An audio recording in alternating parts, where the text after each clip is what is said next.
Alright, what's happening? Mini bike action. This is John here. Can't believe it's been a whole month since I put out my last video. Haven't had really anything to do with the bike because I've been waiting on a lot of parts. I have had a chance to break in the fork and ride it a lot, and just really pleased with the performance of that front end and what it's done to the bike. If you're serious about your Vader or clone, and it's got the same fork as the Vader had, then you want those forks because it's a real improvement on the bike. Just the stability, the feel, everything. The swing arm, pretty nice. It really stiffens the bike up and makes it feel, not stiffened suspension wise, but it stiffens up the chassis, and so the bike has a tighter, more responsive feel, which is kind of cool, and it's super light, so that also helps. The 141 kit in there has been dead on reliable. It doesn't use any oil. I'm always impressed with the power. It's got totally adequate power. So that's been working out good. And the shock that I put on there that I showed earlier, that shock turned out to be kind of a piece of shit, actually.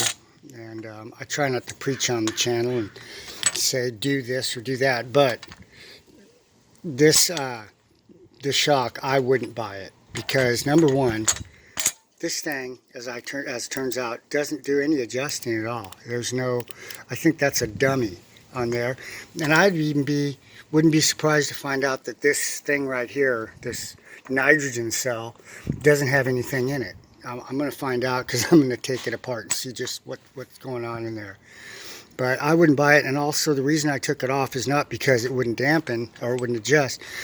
It's because it started to develop some free play between the up and down dampening. And so you got a knock, and you actually would go into a corner, and the back wheel would start to skip and stutter across the ground and kick the bike sideways. So I traced that problem, that stutter, to the shock, and then as I noticed, it had some free play between up and down. So it's kind of a piece of shit. I think it was a waste of money. It looked cool, but didn't work out. So my hydraulic clutch components, more of them finally showed up. The master cylinders, I got the hose, and I got my slave.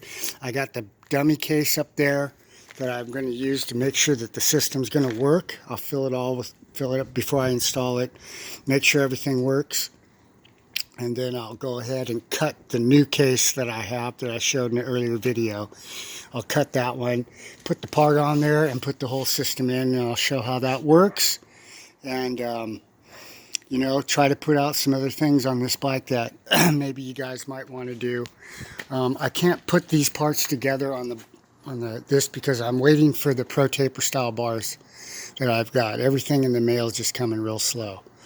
So when they get here, I'll take this apart and assemble it with the new parts. Something else I wanted to point out, that it's a good idea to put this in your tank. You put a little bit of it with each tank full. Keeps your combustion chamber clean. Okay, if you tear your bike down, you know, I like to tear them apart every now and then. But you take them apart, and you'll find that all your stuff, your intake valve, everything's all clean. The combustion chamber stays clean. This stuff is the real deal, and it keeps you from having any problems with. You know, I always run non-ethanol gas, so I don't know if it's available where everybody's at, but if you can't get non-ethanol, if you have to get ethanol gas, you know, you definitely want to run something like this in there.